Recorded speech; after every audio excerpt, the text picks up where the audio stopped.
A forgotten artifact lies in pieces on a planet far from Earth. Few know it exists except those who took it back and those whose ancestors created it.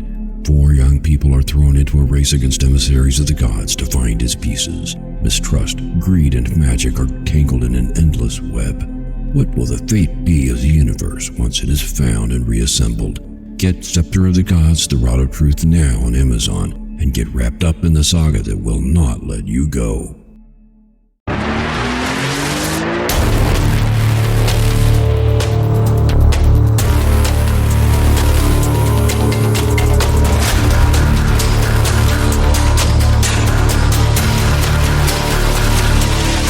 Good morning and welcome to the Motivational Devotional, where we are merging motivation and spirituality to create a daily dose of confident positivity.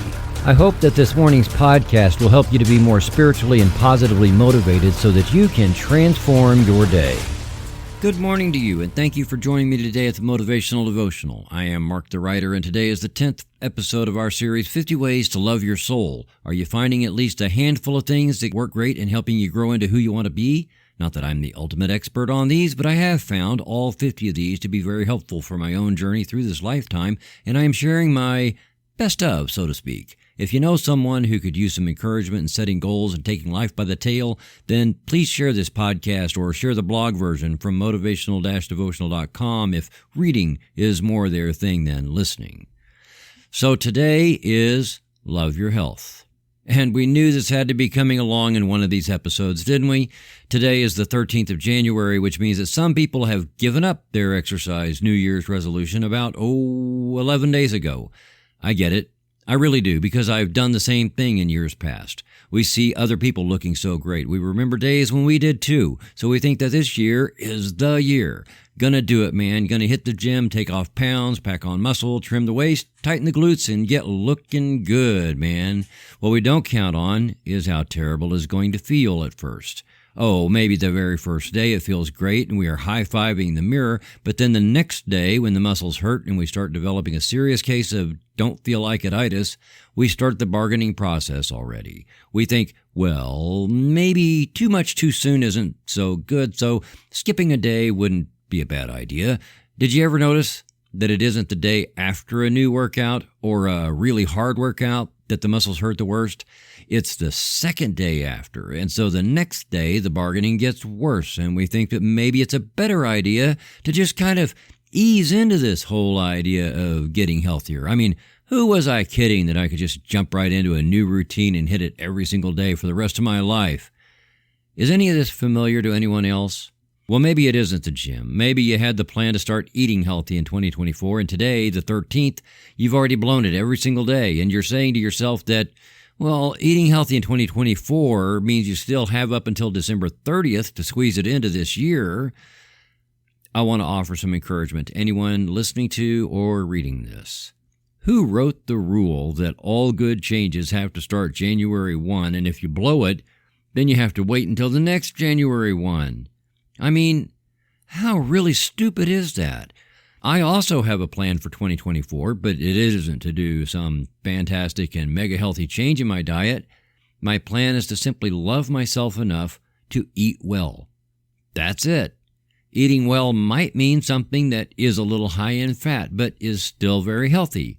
Tomorrow's podcast is Love Your Food, so that's all I will say about food today.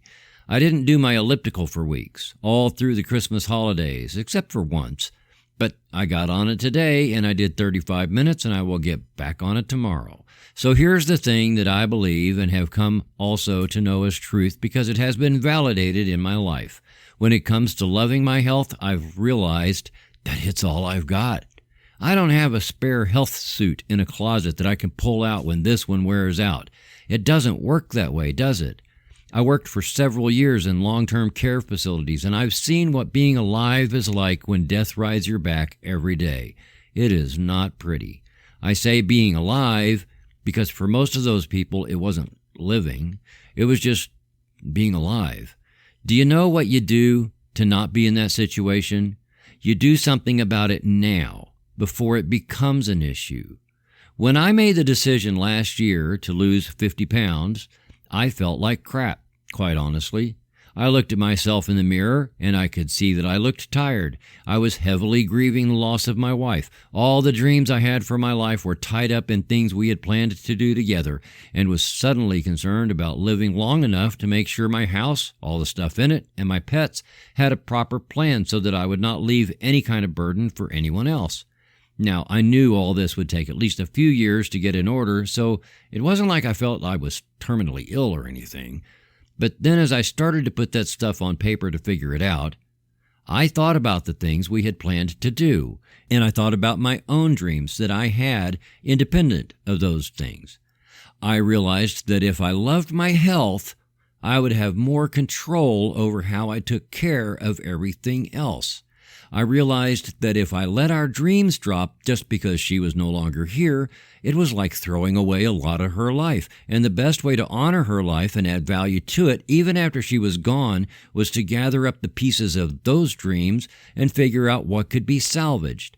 As I did that, I realized that since those were things we were going to do together, that meant I was 50% of them.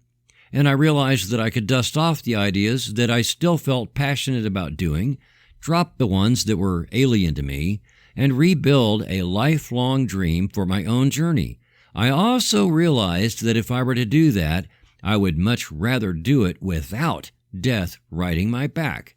I decided that if I was going to put all of my energy into this rebuilt dream, then I wanted to live into my 90s, and to do it in the best health I could, so that death would have to finally hit me head on with a linebacker tackle. I decided that this meant staying physically healthy as well as emotionally, mentally, and spiritually healthy. I decided that to put all this together was pretty audacious, and so I would need to do it with intensity and keep myself focused on what I want life to be like in my 90s. That's when I came up with my personal motto of living life 90 to 90, or in other words, 90 miles per hour to 90 years old. I knew I couldn't do that if I kept bargaining with myself about maybe I could just do it tomorrow, or maybe it's just too hard, or who do I think I am anyway, thinking I could do all this stuff. Well, let me tell you who I used to think I was, and then who I realized that I really am. I used to think I was just a Joe Schmo who had unresolved ideas, some really great ideas for books that would never be finished, a nice guy who got taken advantage of a lot, and a guy who always thought it would be nice for life to be a certain way, but was never the guy who made things happen. You know that scene in The Grinch that Stole Christmas, where the Grinch suddenly has the realization about Christmas, and it's such a huge aha moment that it transforms everything about him? That's how it was for me.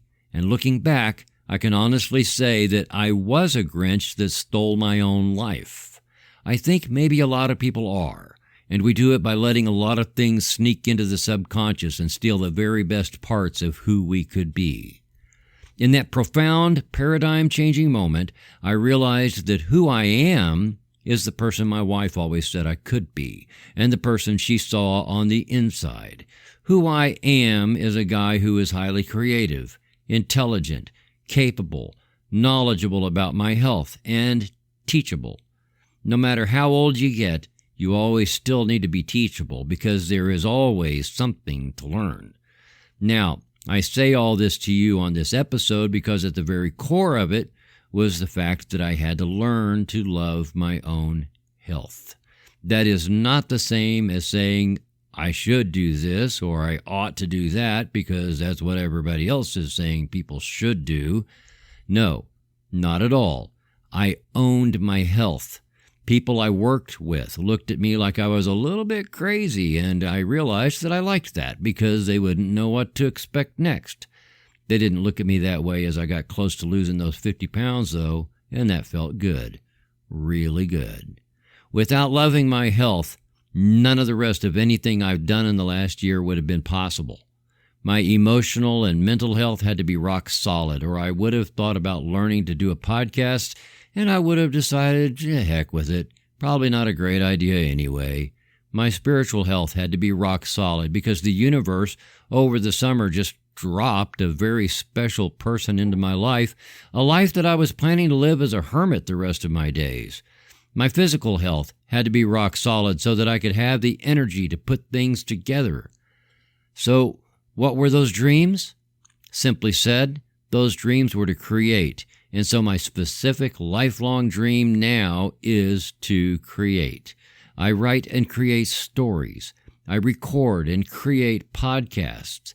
I brainstorm with a very special someone, and I, or we, create a future that she highly encourages me to live into in ways that I never really realized that I could. By the way, you know how psychics always give those predictions for the coming year at the beginning of the year? You don't have to be a psychic to predict your future this year. You just have to get your game face on. You have to define your lifelong dream. You have to love your health in such a way that you let go of the unhealthy things you've been doing, stop beating yourself up for still doing them, and match up the healthy things you choose to do with how those things will get you to your lifelong dream. You want to predict your future this year? Write it down. Pursue it with relentless intent, and make your intent a prediction that this time next year comes true. That's what I've done. In loving my health, I predict that I will do 30 minutes or more on my elliptical at least 175 of these 365 days of 2024. I did my elliptical for 35 minutes today because that will get me to 90 years old without death riding my back. Not just because I feel like I ought to get back in shape. You need a reason, man. You need a why that almost makes you cry, so that loving your health is all about grabbing hold of that why. I have learned that you love your health first and foremost by owning your health. Own the condition of your body, your mind, your heart, and your spirit right now. Own it. Take responsibility for it and love it the way it is. Accept it. That's just how it is, but it isn't how it has to stay. Love the way you want your health and love what you have to do to get it there because you love your lifelong dream. And your health is critical into living into your dream. Love your health with calm certainty because all of creation is already conspiring in your favor. Your healthiest version of you is who the universe already intends you to be. And so the universe definitely has your back in getting there, baby. Thomas Carlyle said, "He who has health has hope, and he who has hope has everything." Thank you for taking the time to listen today. Please help keep this podcast going by following the Motivational Devotional Facebook page, following @Threefold-Way Radio on Twitter, and sharing the written format of today's message from motivational-devotional.com on your social media. I am deeply grateful for your support, and thank you for letting Motivational Devotional be part of your journey. Peace out. See you tomorrow.